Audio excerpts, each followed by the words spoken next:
Sorry, yes, as you were saying. Yeah, I mean, I fear he's going to pardon everybody from January 6th, and we know a lot of pardons are coming down the pipe. Who that exactly is, we don't know, and I don't know if he has the ability to pardon anybody from tomorrow, but he might. So, do you really think he'll pardon the rioters? well, Really? I mean, I really think that he believes that the election was stolen. Right. I don't think that he is someone who is telling a lie knowing that they're lying. I think he has lied to himself so much that he believes it. yeah. I mean, I think he really does, and I think because in Trump's mind, the only way to explain him losing is that it was stolen. You know, particularly after he didn't expect the first win. You know, so we'll see. Yeah. We'll see. Well, look, we are a bit early, so we can carry on chit-chatting. Can I just say, do you know what, Joel? I do feel really bad about what I've done to your book. Listen, so it is, look, it's literally like, look, it's just... Yeah, there's a lot of England in there, isn't there? So this poor book, right, Joel, I'm just going to make you move a little bit into the camera, or turn your camera so I can, no, other way. There we go. No, but other way. Bit more. Perfect. Right. Okay. Yeah. I was trying to keep my Mandela painting there in the background, but I can.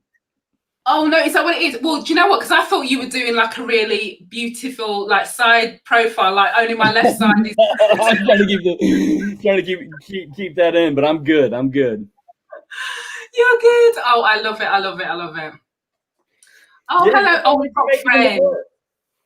We've got friends. Oh, right. Hold on. Hi, Sonia. I don't know who this person is, so unfortunately I can't show your comment.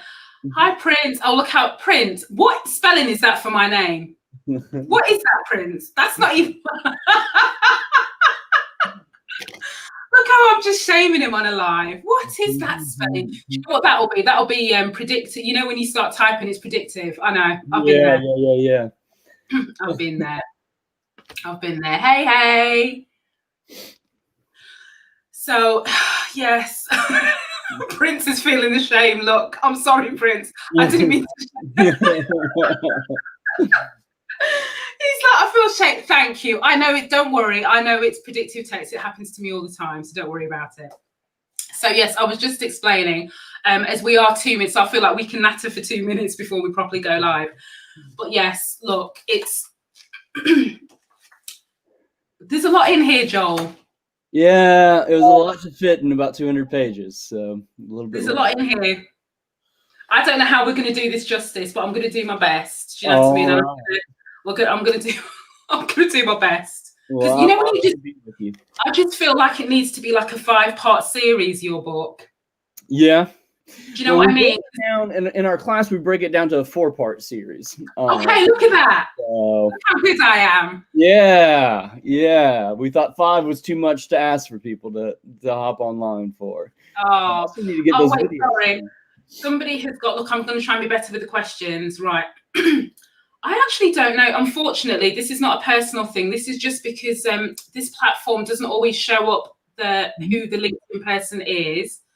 And we had a question because we were talking about Trump. Look, how do you know he didn't expect the first win? Well, the reports coming from at least this, in America, were that a lot of religious leaders were with him. And what the conversation was more about the golf that was going to happen following the election, and that he didn't expect to win, and that he was somewhat shocked. So I can't say it with like 100% certainty that he didn't expect. But from the reports that I was reading from people who were with Trump, that's kind of what the environment was. Well, do you know what? Here we were like, when we heard he was running, we were like, not a chance. This guy has got no. And then when it started, we were thinking, no way, there's no way he's going to win this. And then when he got in, we were like, no. Yeah. Well, I hate confessing this where it is recorded, but this was part of the problem in America, is that none of us took him seriously, to the point where my mother-in-law is a raging liberal. I mean, as far as liberal as that's how she self-identifies. And so very early on in the campaign, we bought a Make America Great hat for her and a Trump t-shirt, thinking that 8 months later we would give it to her on Christmas, when it was no longer. Oh, did you predict this? I feel like you put something into the atmosphere with that. I feel like this is on you now. In many ways, I was the epitome of the problem, right? Well, not that we're counting because we're in the UK, but yeah, no, we all were. Everyone thought it was a joke. Yeah. And by the time that it came across, it was so not funny. It was still almost a year away from the election, but we got rid of that stuff quick, and really got on with the work of trying to fight against. Of course, we lost in that battle. Yeah. Do you know what? Everyone's coming with the advice. Look, nothing. I feel like we're getting chapters of Sun Tzu's Art of War or something. Look, never underestimate. Yeah. Absolutely. Listen.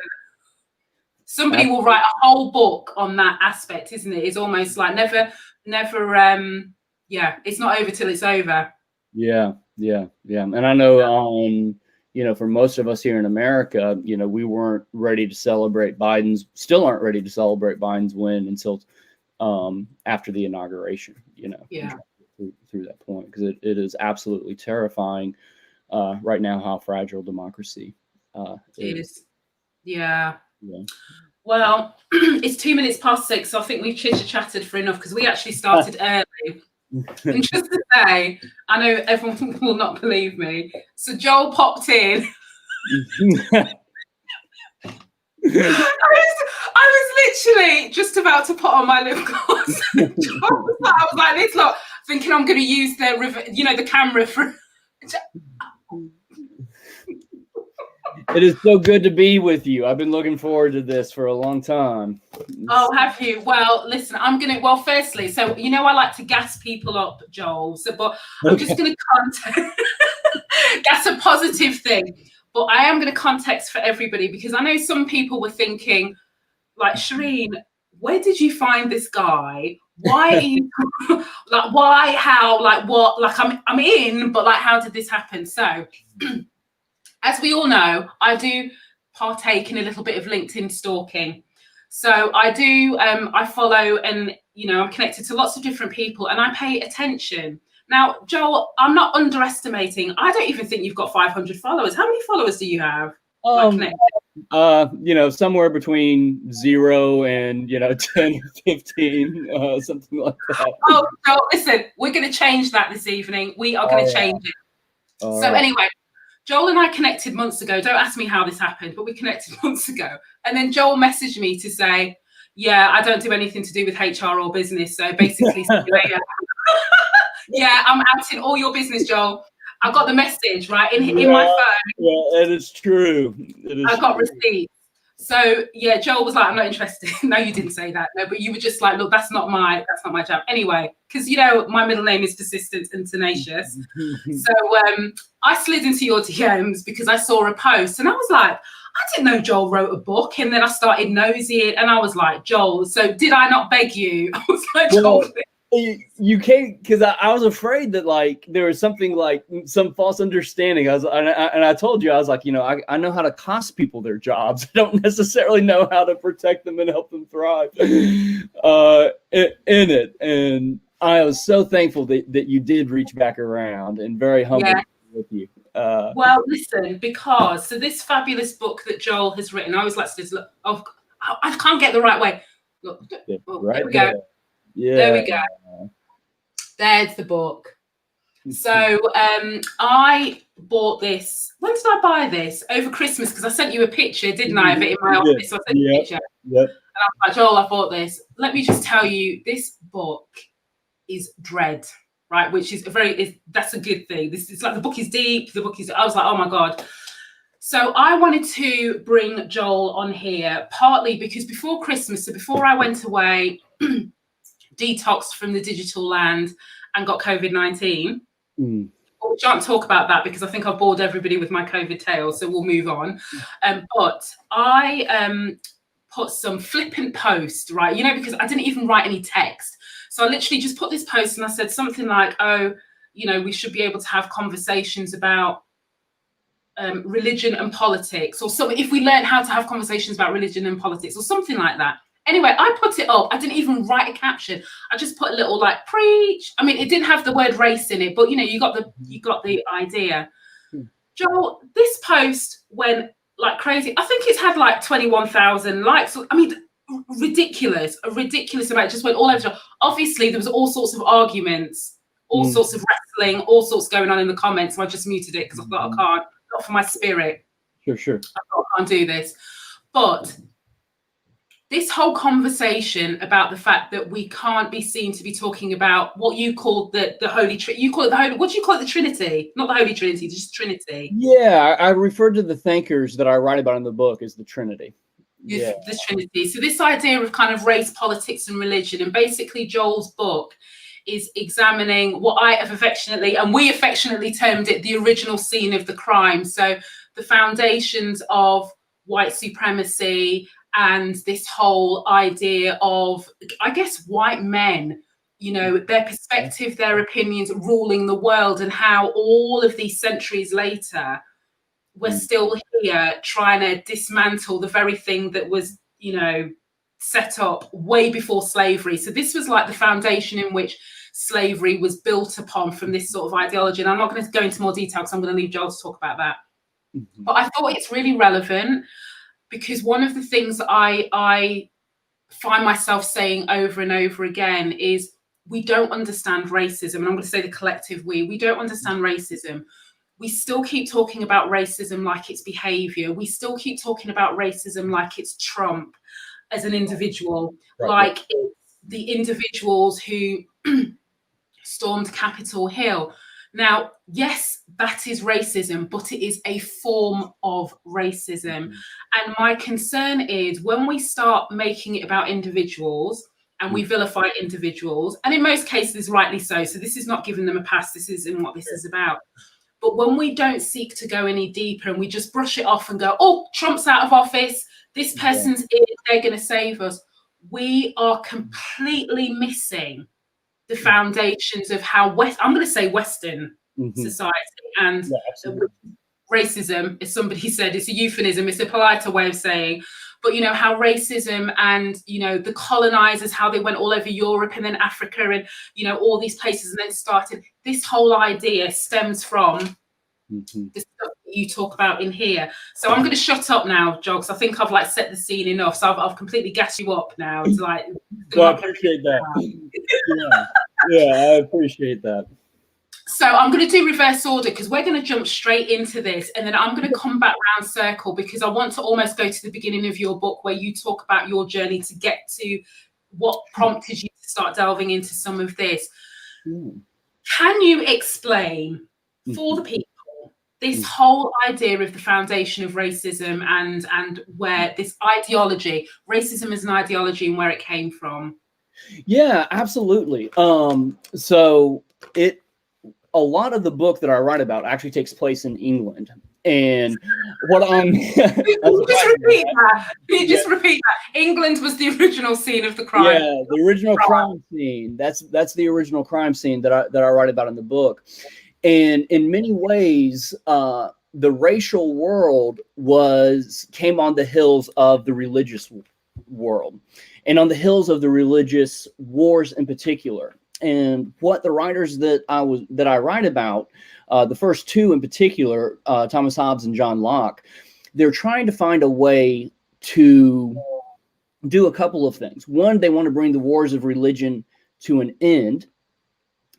And two, what they want to do is to set up England to reap all the profits that the world can offer them. Right. And so how do you bring the wars of religion to an end? What they want to do is they want to create a more rational world. So rather than leaning so far into our religious natures, what they want to do is say we've got to begin leaning into our rational natures. And yet they defined reason in a very particular way. They individualized reason. And so when rich white men were writing about what reason is, it ends up looking exactly like rich white men. Right. And once that happens, anybody that doesn't think like a rich white man is deemed irrational. And in this age, to be less than rational becomes less than human. And they devise schemes where they send people throughout the world to take non-white peoples, send them to colonies to work in order to profit the English colony. And so, this becomes the era where we start thinking in terms of scarcity. And yet what scarcity ended up justifying for Thomas Hobbes was unmitigated accumulation. And so who are humans in this era? Well, the preeminent example of human is the rich white man with the white wig on his head.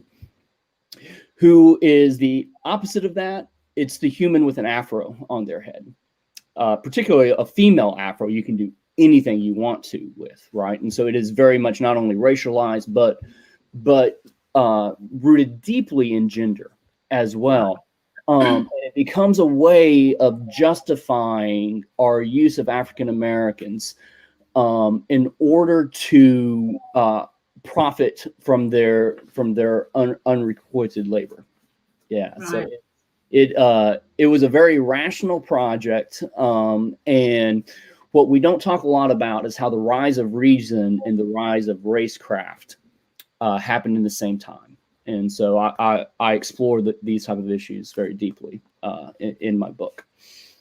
And can we say this period of time is like the age of enlightenment or the age of reason, whatever the two phrases that we utilize today.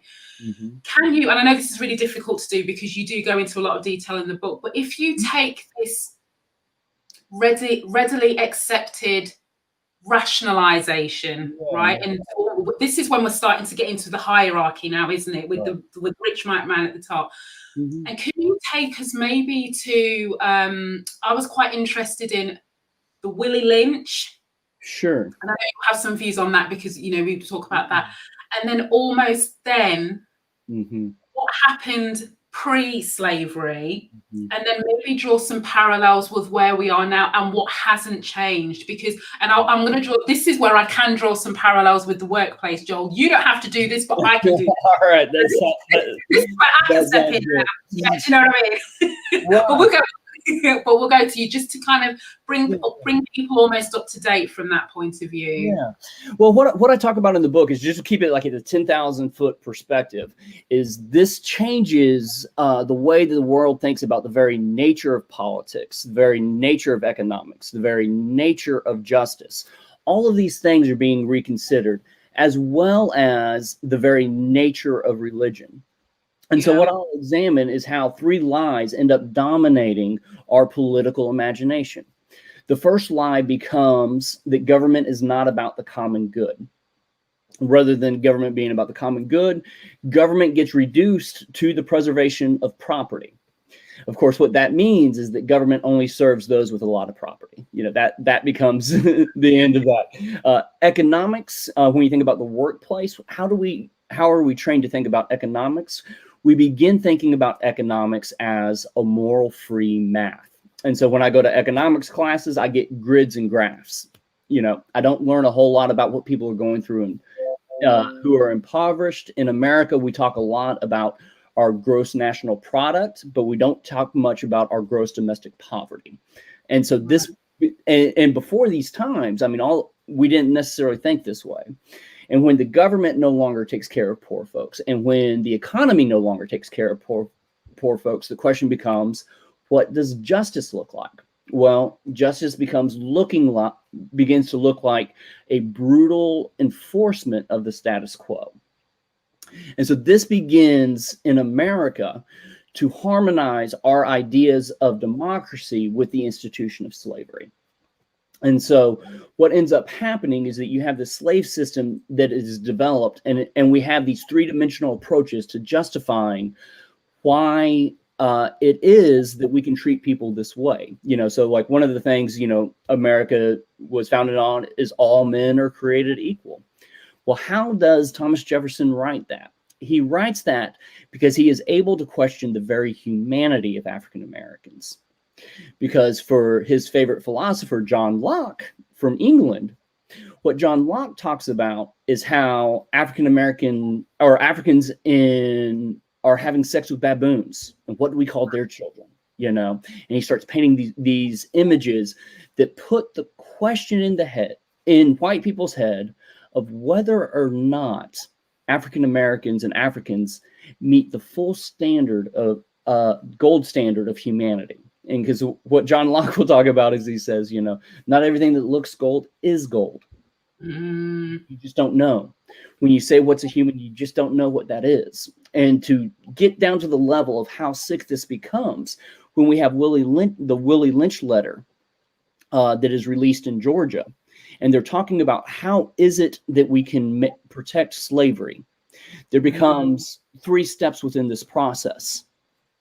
The first thing that Willie Lynch says that you've got to do is you've got to tie up the strongest slave. You got to tar and feather him. You've got to tie his limbs to horses, and then you've got to set them on fire and allow these horses to pull them apart. And then Willie Lynch says the next thing that you've got to do is you've got to start raping African American women. And what you're trying to do is create this frozen psychological state so that these injustices can carry forward based on their own momentum and keeping people frozen in the psychological state. Now, for historians, there are some questions about the historical validity of the Willie Lynch letter. Yeah, I was going to ask you that because there's a lot of people who are saying it's false, it's not real. So some people question it, but what cannot be questioned is that we wrote our laws in line with the Willie Lynch letters. So there are laws that allow enslavers to rape women. There are laws that allow them to dismember women. And this type of activity was happening throughout the Virginia that formed the founding fathers of George Washington, who's the father of America, Thomas Jefferson, the father of the Declaration of Independence, and James Madison, the father of our Constitution and Bill of Rights. And so this is kind of the background of the imagination that forms the American experiment and gets written into America's very DNA. And so, what we are witnessing throughout American history is, particularly within our racial crisis, is it's not that the experiment is not working, it's that the experiment's performing precisely the work it was designed to do. What I talk about that keeps that was so powerful is this idea of just questioning people's equality could do all the racist work that was needed to be done. You don't have to answer those questions. So why are poor people poor? Well, maybe, or why are more African Americans in poverty? Maybe they're just not as smart. Why are they more likely to be unemployed? Maybe they're a little bit more lazy. Why are their schools bound to fail? Maybe they're just not doing things right. Rather than understanding from the very inception that here in America, we were intentionally designed to craft these inequalities. And it's really interesting because the two, Thomas Hobbes and Mr. Locke, without respectfully, were English, right? So when everyone assumes, and to be fair, this conversation is becoming less and less because, like people are a bit like, I can't really say that anymore. But when the protest started last year on the back of the murder of George Floyd, there were so many people in the UK. So I can't tell you, Joel, who were just under this illusion, deliberate or not, I don't know, that we did not have an issue with racism. Like genuinely, we didn't have an issue with racism because they were caught up in the fact, well, yes, it's the far right doing this, and it's all nationalists, and but fundamentally we're a nice country. And then they started to say, look at all the immigrants that we have in here, not forgetting that Brexit predominantly was won off the back of xenophobia and probably a hint of racism in there as well. So they've forgotten all of that. But what they also forget is, to your point about questioning the equality of people due to the colour of their skin, to reinforce their position within society that you want them to play. So remember that Black people were free labour. So you can't, you can't just jump and go, oh yeah, we're going to treat them seriously. Even in the 1960s and the 1970s within the UK, we had politicians, our current Conservative government years ago, politicians talking about Black people and Asian people from the Windrush, and basically starting to refer to them as aliens and illegal aliens. So this idea of separating from humanity, and to your point about questioning equality, is something that we still have in England, but it's not just an American problem. Do you know what I mean? Oh yeah, no, this is a worldwide phenomenon. And one of the things that I talk about is that what becomes important in the age of reason is what we know. It's not who we know, and it's not intimacy. That knowledge is divorced in many ways from our relationship with one another, and it's only through a very diverse set of relationships that we can have any type of self-awareness of what we're participating in. But this phenomenon obviously happens in America. Nobody in the South thinks they're racist, and everybody in the North thinks that the South is racist, but they're not racist, and yet when MLK was looking at things, he said, listen, when this nation was founded, my folks were considered 2/3 of a person. And he says, throughout our history, we have only continued to be devalued. Now we're only half a person. Of everything good in this life, we have half. Of everything that's bad, we have double. And when you look at how this experiment has kept on going, now African Americans in America are not 2/3 of a person. They're not 50% of a person. They're a dime on the dollar. That the average white family is literally worth over 10 times in wealth. The average white family. When you look at the inequalities, whether it's policing, imprisonment, housing, we are very quick to sacrifice African American lives, and to keep this space between, like one of the things you talk about is the silence that covers these issues, because we're able to keep the space between what is happening to Black kids and what is happening to my kids who are white, and to think along those two realities as two different realities, rather than to embrace all of our children as our children, and to fight for Black America, understanding that the fight for racial justice is not just about saving Black families; it's about saving the very soul of our nation. And because I can ask you this, Joel, because I feel like we got this relationship, so I can ask you these questions. Sure. You're like, what is she gonna say? What is she gonna say? Right. But if we start to think about moving forward, right? Now, actually, do you know what? You're probably one of the few people I can say, yeah, we can bring in politics, because you know what you're talking about. But if we think about moving forward, and we've got this really interesting, we're at this really interesting phase, I think, with all of this, in that we clearly have what I'm going to call the right. I'm not going to attribute it to a political party, but you know what I mean, who feels like their country is being taken over by people who don't look like them, who feel like they're going to lose out, who feel like there's too much attention on Black people and anyone who isn't white, who feels like we should be grateful as Black people to be given the opportunities, and why can't we just pot up and shut up? And I'm being slightly facetious, but you know what I mean. So you've got kind of that group over here. But then you also have what I would call the very far left, who are almost going, why, I don't see colour, it's those bad people over there who are doing this.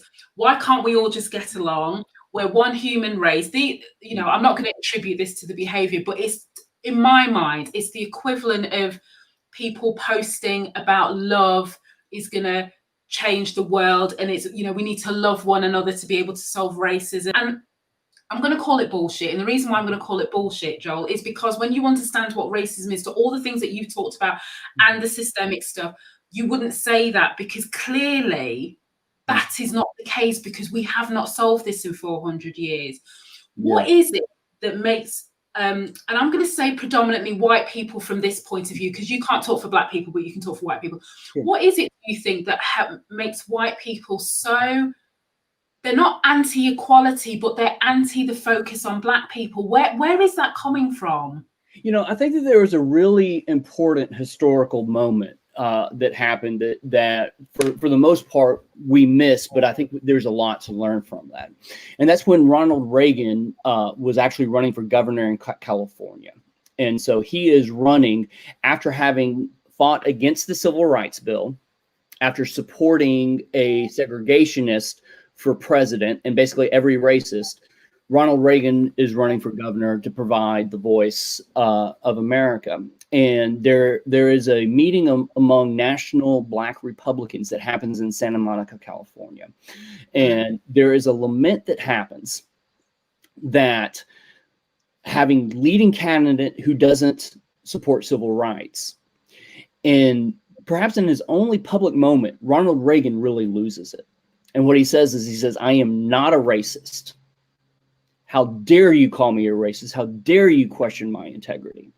He said, I wouldn't have supported Barry Goldwater, who was a segregationist, unless I knew he wasn't a racist. And the way that Ronald Reagan thought about these issues is very much the way that white Americans think about these issues, is they think about racism just based off of their one or two relationships with African Americans, who they were kind from. Now, what ends up happening historically is that Ronald Reagan becomes the premier politician for the rejection of Martin Luther King Jr.'s vision. Right. And what separated King and Reagan, one of the many things that separated them, when King talked about racism, he was talking about the public policies that shaped our life together, and the end results of these public policies that can be seen in the lives of African Americans and the poorest and most marginalized among us. Now, as a white folks, it's in our best interest to often keep these questions at a very superficial level, very much like Ronald Reagan. And it's not, and this isn't to bash Republicans, because Democrats do the same thing. And MLK, it was very clear that this was a bipartisan effort to support the racial inequalities that he was intentionally trying to right. But I think, the tragedy is that within the way that racism has evolved, the greatest threat is not in the far extremists, it's in the moderates who are superficial on these issues. And, even as, you read a letter from Birmingham today, what becomes clear is that who MLK is afraid of is not the 7,000 people gathered at the Capitol. It's not the president, even though that's terrifying. It's not to diminish those fears. What he is afraid of is the 70 million people in the background that had voted for Donald Trump. Mm-hmm. What he's afraid of is beyond the 70 million who had voted for Donald Trump, the 300 million that have refused to really fight for racial justice and racial equality in a nation that learned how to place a man on the moon without even being able to feed our own children. So right. These type of ways of thinking about things, I think that it represents two very different traditions on how on what the problem really is. Mm-hmm. Most people in the neighborhood that I'm from which is predominantly African American, think along King's lines on these issues. That this thing is systemic. I'm not talking about you not saying hi or this, that, or the other, even though that can happen. And then the community that I was raised in, we're the children of Ronald Reagan, who know that we're not racist, despite the racial inequalities of our society. And so the ability to, part of what the trick of white supremacy becomes is the ability to deny what the facts say and what our eyes can see on these realities. Can I get, because, I've been... I think my 2-year-olds can recite what white supremacy is. This is how often I talk about it in my house. Yeah. I'm like, that's an example. That's it. Because on the real, I've got to educate my partner. So But imagine that somebody just dropped here today and had no idea about racism. Please, Joel, can you explain to people what white supremacy is and what it means? The fact that it is not the Ku Klux Klan, it is not the far right. Could you just explain that for everyone, for the benefit? So white supremacy is the Birmingham bombings of the little girls that get killed in their own church, right? It blows up. But this is where the white supremacy comes in. Is it comes into political calculations of JFK, who refuses to respond because he was safe not to respond. He was more safe not to respond than to really get involved. He knew it would cost him his political power if he got involved. You know, under Reagan, you know, we get trained in free market economics that thinks that self-interest is the only way that we can live our lives. And so white people feel entitled to absolute recklessness, from economics to how we care for the earth to this, that, or the other. And so white supremacy becomes this one-dimensional way of thinking in a three-dimensional world that only questions what is in it for me, and that already has leverage on its side. And within that, you know, when I thought about race, for me to think about the realities of my family and myself compared to most African Americans in America, for me to think that those differences were anything other than our hard work, anything other than our own personal virtues, was to deny what we had been told all of our lives. Yes. And so we had been raised to think in individualistic terms. You know, Reagan was very much about the rugged individual. What did King talk about? He talked about our interdependence, and that the truth of the matter was that the inequalities that our nation has experienced are based off of exploiting poor people, and in particular, African Americans. And so, like, we had a very innocent perspective of what our capitalistic system was. What King said is that your system not innocent. After slavery, it was based off of exploiting poor people. And he said that, you know, you're afraid of communism basically because you're afraid of really dealing with your own inequalities and the way that you treat African Americans and the way that you treat the poor people. And what King was attempting to do was to get us to think along the spectrum of possibilities. He saw threats within communism. He felt communism would make people just simply cogs in a state machine, is the way that he phrases it. But he believed fundamentally that equality was inherent in our natures. And since it was inherent in our nature, it was the call of government, the call of employers, the call of all of us together to make sure the equality that is in our DNA gets reflected in our life together. And I think that's it's the difficult or challenging or obstacle thing at the moment, because, and I know you made this point before, but we're going back to this idea of, I don't know how many people who are, I'm not going to say of the elite, because, you know, that makes it sound like, but they've done well. They're a bit older, done well. And they've said, oh yeah, but Shireen, you know, it's not like I disagree with it, you know, because I think the killing of George Floyd was terrible. Oh my goodness, it was terrible.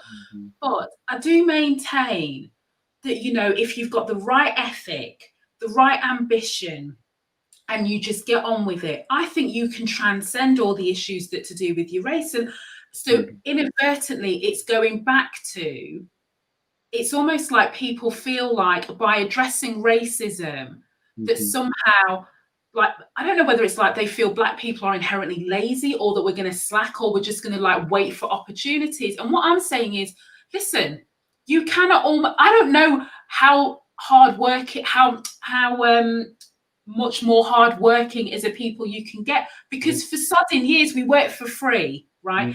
Even today, we work in organizations where we are not paid the same as somebody else who doesn't look like us. So comment and because of the inequality from that perspective, we work harder because we know there is only the opportunity for one of us, not all of us. We know we can never step into an organization within the UK and have 90% of the employee base be Black, right? We know they would not feel comfortable to hire 5 Black people on the bounce because they would worry, back to your point about it's safer to do nothing rather than explain why you've done that because it looks like you're making a point. So I struggle with that whole rationale that keeps going back to, even when you know the history, as Black people, you know, stop playing the victim, stop, you know, just this is up to you now. You know, the world is shit for everybody, so we've all got to. This is the bit that I still struggle to articulate without poking. And these were absolutely the quote unquote truths that were written in my mind before I moved into an inner city community, right?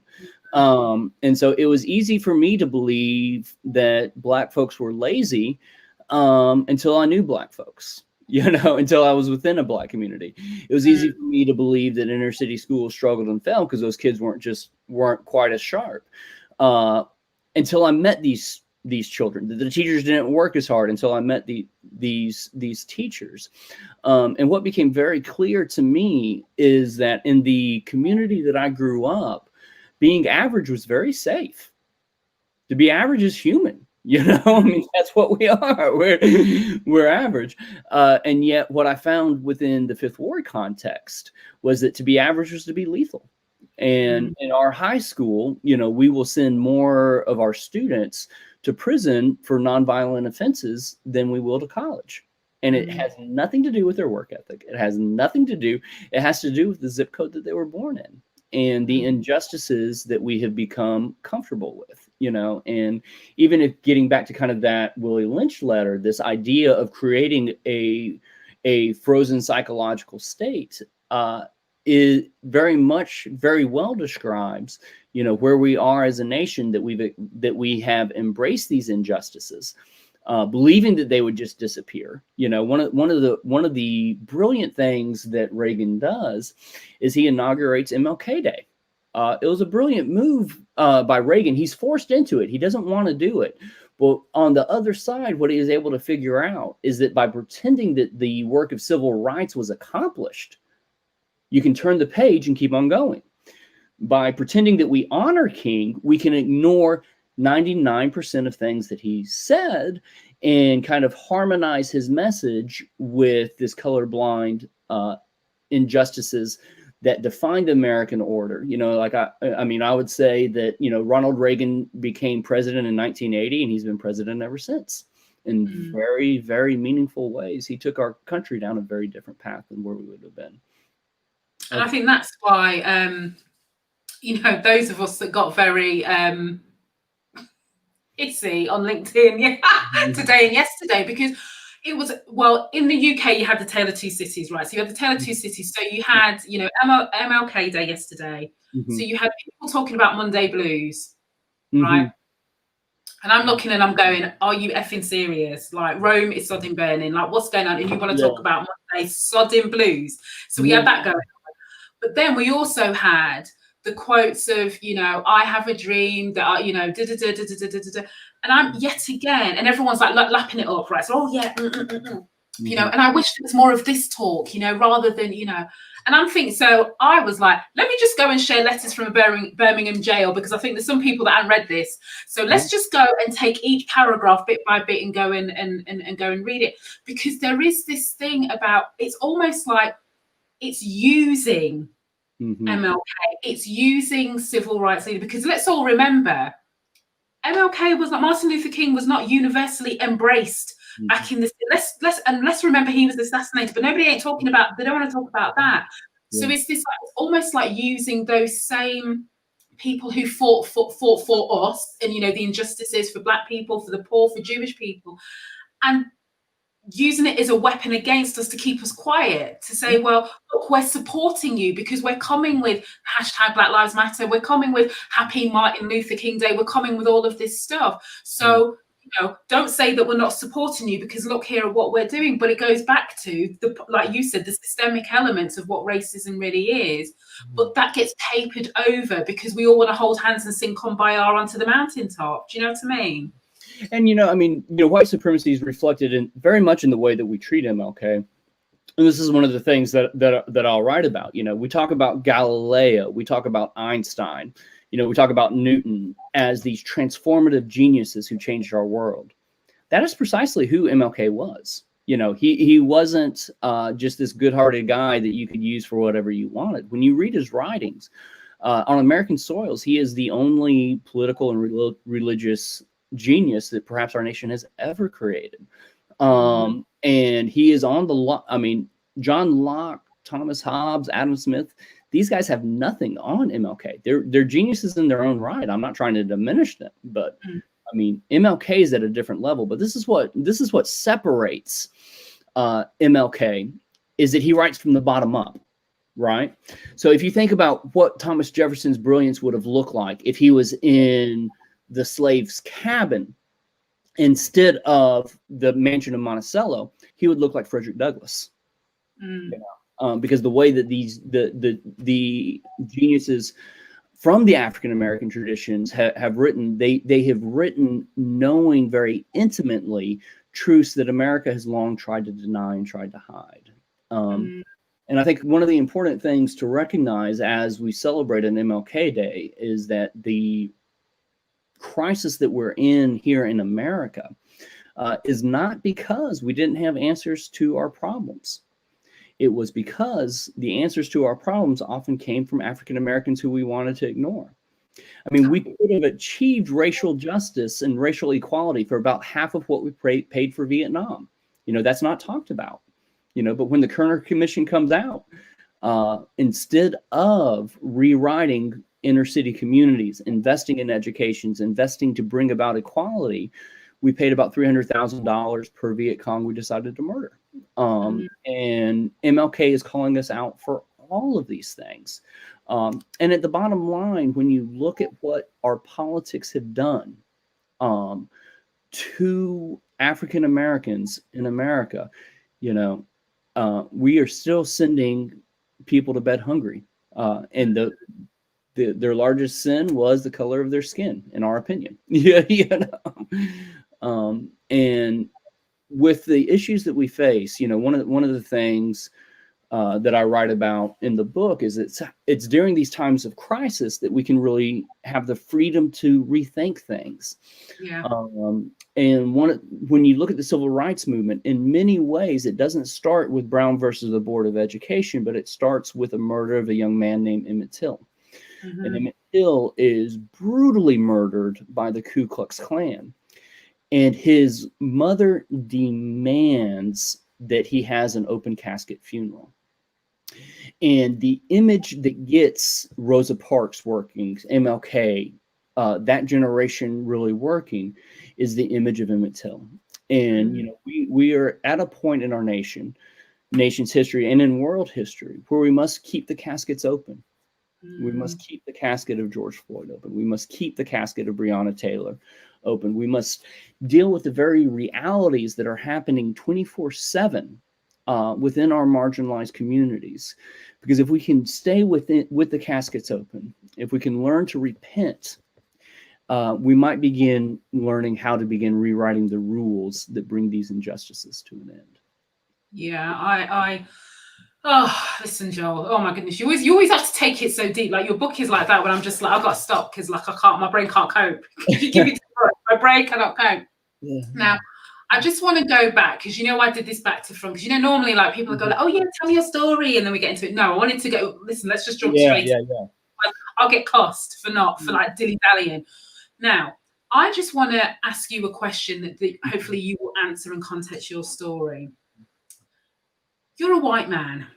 I am, very much so. You do not need to take up the fight, as I call it, for Black liberation You do not need to put your head above the parapet. You didn't need to write a book that did not squirm from any aspects of the discomfort with racism. You didn't need to do all of that.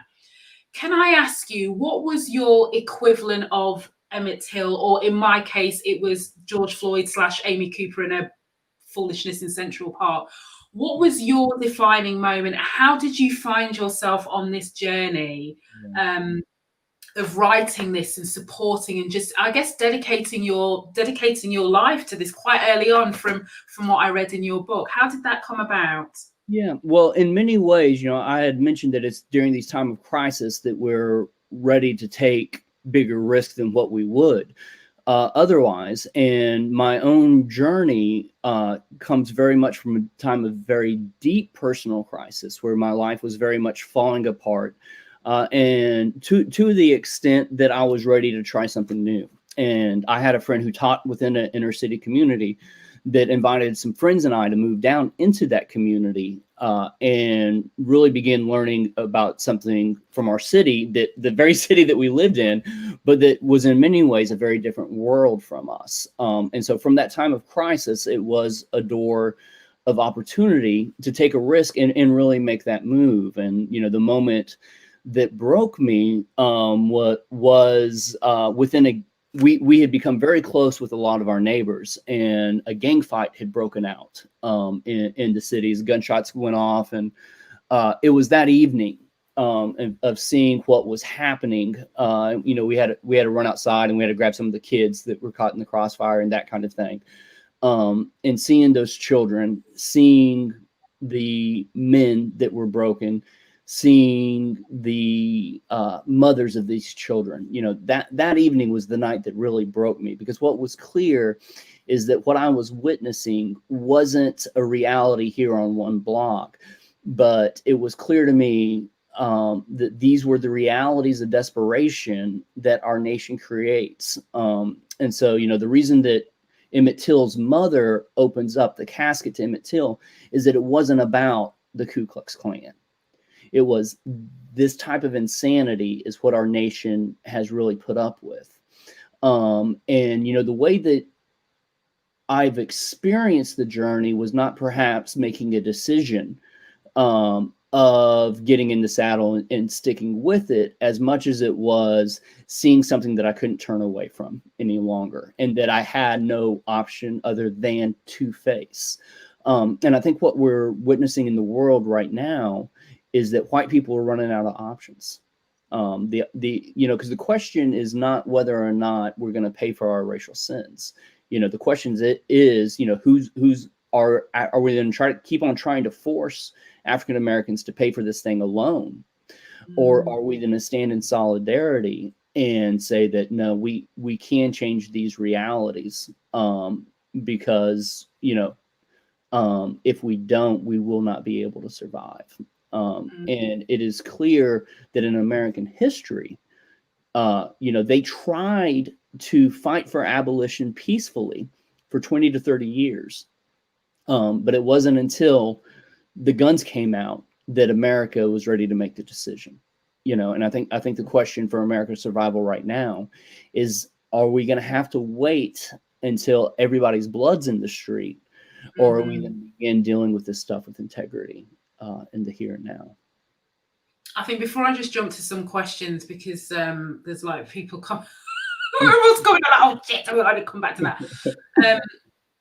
But I think there's 2 points. I think the point that you made about time of crisis, because that's my story. Do you know what I mean? I always like to say, like, I'm not brand new, but I am brand new from that point of view, because, you know, up until the summer of last year, I've made no bones about it, Joel. I played the good field Negro. You know, I did not speak out of term overtly, publicly about racism. I did not challenge too hard. I was the equivalent of, you know, yes, master, no, master, you know, go home and complain. You know, that was my existence, conforming, obeying, not, you know, thinking about who holds all the power reins, right? And who am I, you know, as a Black woman? Who am I as, you know, my brothers, sisters, and, you know, friends and family who look like me? Who are we? When we're outnumbered, we're out, you know, everything in society. And then when everything happened over the summer, that broke me. Like, if anyone goes back and sees, like, not the first video, because I look bright and pretty, I was, oh yeah, no, this is the second video. I look like a broken woman. I look like a broken woman. And it was in the depths of me confronting that my whole life I just internalized it and brushed it under the carpet, you know, and all these things, and tried so hard to be better and twice as good. But in a strange way, there's freedom on the other side of that. But you have to be, you know, and I know I can say this to you because you talk in quite detail. So I know your story in the beginning of the book. But I literally felt like a person in pieces, Joel, you know, and then when you start to put yourself back together day by day, it doesn't happen overnight, but day by day, all of a sudden, it's just, I don't know how to describe it, but it's a different type of freedom. Even doing the work like this, and we all know it's not all picnics because, you know, everyone's got to come, but it's a completely different way of living. Do you know what I mean? No, I absolutely do. And, you know, like, I'm a very fear-based person, you know, like, I mean, I experience fear, and yet there's sometimes where when your fears become flesh, you know, they no longer have the power over you that they once did. When the worst thing that you imagined, outing yourself as a radical, you know, no longer being willing simply to make white folks comfortable, despite how, because that always, I am sure, made you uncomfortable. Oh my goodness, my whole life, Joel, I prioritized my whole entire life. I prioritized the comfort of white people, you know, over the injustices that I experienced and other people who look like me my whole entire life. And now you get to live on the other side of those fears and a freedom that you wouldn't have had otherwise, you know. And I've experienced the same thing, and the cost becomes different in different ways, you know. So I mean, it's not like MLK was paying the price till the day he died, but he died a free man. You know, he died a free man. 100. And you know, it's not simply an example of how to die, because the really hard part is how to live like he lived, you know. The challenge. So I just want to ask a question, because this what I don't know who this one guy is, like, asking, like, he's determined. Art Shannon, you are determined to have your question asked. I swear he's asked about 6 questions, but they're all connected. Right, so I'm just going to put this up here. So what's the solution? In your view, what is the solution, Joel? Yeah, like, I mean, what do we do? Where do we go from? Let me say that in two different, answer that in 2 different ways. You know, I don't believe in silver bullets. I believe in sticking in the saddle, and that the only way that we can even begin crafting solutions is to keep the caskets open, to stay in the saddle. And, you know, when they decided to go to the moon, this is what they said: we don't know how to build spaceships. We don't know how to defeat gravity. We're going to fail along the way. But the end of the journey is landing a man on the moon. The fight against racism, I feel, is very much like that. We don't know what the answers are. We don't know what the expertise we need to develop the solutions we don't have. But we must begin the work. And I think the name of beginning that work is reparations. That we must face these realities in the mirror.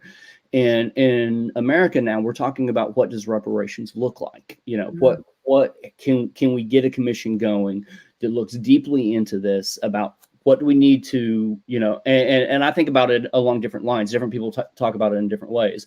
You know, first, it has to include some type of payment for African Americans.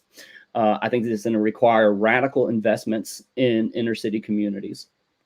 And I think it's going to take a radical re-education of our entire public, beginning with our youngest people. Because the goal of reparations, again, is not just saving Black families. It's about saving our entire nation. It's about saving folks who look like me, not just folks that look like Shireen, right? That the only path into the future is together. And by fighting for reparations, I believe that we can get closer. But we have to realize, and I don't know English history like I know Americans history. We had an opportunity to get this right following the Civil War and radical Reconstruction. There was a plan that came out in the midst of after the Civil Rights Movement called the Kerner Report that provided a blueprint, and a blueprint that's probably still very relevant for today. And so it is not that we have ever lacked solutions, it's that we have lacked political will. And so the questions behind reparations are, how do you find the political will for this type of work? How do you start doing that type of thing? I think that what in this fight, I don't even see reparations as a silver bullet. This fight will be ongoing, and it will be continually about the perfection of the Union, and recognizing that people are just people, and fighting for that. No, I agree. And I think in the UK, we probably had our moment, I would say, in the 1980s. So we had early 1980s, we had a lot of race riots due to the over-policing of Black people that turned into riots of a big deal. And then riots in London turned into riots in cities, and it all, and what we did is we put a very, what I call, liberal approach to the solution, which means let's put some things in place that quietens the noise. Not anything that fundamentally changes the systems. Do you know what I mean? So, and that's a personal opinion. Other people might disagree with me. That's my opinion. England provided reparations on slavery, right? But they provided it to the enslavers. They literally bought out enslavers to where slaves got nothing in return. And the question becomes, what King said, and I actually talk about this very specifically in the book. What Adam Smith said is that the only way to peace is equity. That is the only way. Law and order will not get us there. 110% agree. Yeah, it will only be equity, and figuring out how to hop into the fight for equity is not going to always be we tried this and it works the first time we shoot. It's going to be a continual journey. Yeah, I agree. And I think, I take it one step further, Joel. Yeah, you're really nice when you say equity, and I'm like, listen, if you cannot get comfortable with prioritizing Black people with everything that we know and everything that's out there, because fundamentally that is what's equity to a point, even though it will benefit everybody else and it lifts everybody, to your point, is you have to go back and do some more reflections. And I think one of the biggest barriers that I face in the work that I do, so not this work, what I do here, the work I do behind the scenes with organizations or whatever, is they are not ready and they do not feel comfortable to prioritize Black people because, Joel, they're worried about the rest of their white majority workforce. And, I've had people say to me, Sheree, if that wasn't in it, if I tell you we would be doing this, and this, and I think that it's full circle, isn't it? It is full circle back to the racialized society that we live in, back to that white supremacy ideology, which is it's better to keep Black people in this low level of the ladder rather than disrupt the status quo and upset the people who look like you rather than lift them up. I'm not saying everybody feels that way, but I'm saying it's a fair few. Well, it reminds me of the 2016 elections, with Hillary Clinton. It wasn't that we had one white supremacist running. We had two, I mean, Hillary Clinton certainly suffers from white supremacy. And when Black advocates came to her, she basically told them that they had to be realistic, and what they told her is, you're our biggest barrier, to these issues. And we cannot simply, and this is my concern in America right now, is that I don't think that our salvation is in liberals being able to articulate conservatives' people's problems. I don't see that as the path forward. The liberals were part of creating these issues. And until we deal with our own house, we don't have a whole lot to say to the other side of the aisle. And it does take the courageous leadership that gets past the bullshit in order to really begin showing a different way is possible. and to make a very radical gamble, believing that a different way is possible. Yeah, no, I agree. Joel, we're over time, 4 minutes. However, we cannot go anywhere. Right, so I'm just going to flash up very quickly. Very quickly. I think there's I don't know who this gentleman is like bombarding us with questions, but Shannon, when you say like vague answer, if you want to offer an alternative solution, I think there's a lot of people that would be happy to hear it. So feel free to type away and tell us what you feel the solution is, if you feel like you are not getting a detailed answer. So there's lots of people who I think will appreciate listening to you, Joel. I certainly do. I've appreciated reading your book. Where can anybody who isn't connected to you, not like me stalking you, where can they find you? Where can they find LinkedIn, I'm on Facebook. If you really want to connect, I am teaching courses in February on Tuesday evenings. And if you go to joeledwardgoza.com, go to Zoom with Joel, you'll be able to pick classes with Joel, and we can have a few weeks together to discuss these issues in much more detail. Fabulous. Well, Joel, I just want to say thank you so much for agreeing to come in and talk to me. I'm one of these like deep thinkers, so I think that's why your book really appealed to me, and I just sat there, COVID and all. Yes, ma'am. Well, hey, thank you for the work that you do. Thank you so much for having reached your breaking point and showing us the leadership on the other side of it. So I really, honored to be with you. Well, I know we're going to stay in touch, Joel, so this isn't going to be the first time we talk. All right. I'm looking forward to it. Thank you for having me. We're going to stay in touch. So thank you so much. Everyone who tuned in live, thank you so much for, just taking the time and listening. I can, highly recommend Joel's book if you're just interested to scratch beneath the surface with this. It's really illuminating, and it's even helped. I read a lot of things, but every little bit, helps context. And I think every little bit, to your point, Joel, it keeps me in the saddle. So your book has helped keep me in the saddle. So thank you. Well, I appreciate it. And I know that for some people, the book was a little bit intimidating because it does deal with, Thomas Hobbes, John Locke, and Adam Smith. But you don't have to know any big words. You don't have to have any background in this stuff. It's accessible, and I hope, and I'm thankful that it was a blessing for you. For sure. Yeah, thank you. All right, everybody, thank you so much. Enjoy the rest of your evening for my fellow UK friends, and the US and everywhere else. You've got the rest of the afternoon to enjoy yourself in preparation before the inauguration tomorrow. So let's hope nothing kicks off and it kind of goes peacefully. So that's what I'm hoping for this evening. So thank you, everyone, as always. And when am I back? I'm back next Tuesday. Oh my goodness, yes, I'm back next Tuesday with Ray, with Kay, sorry, and we're going to be talking about the adultification of young Black boys. So when did we start seeing young Black boys as a threat, which is a really important subject, considering Soho Karen and all her shenanigans with the mobile phone and all the rest of it with the hotel. So a topical topic, I think. So thank you, and I'll see you again soon.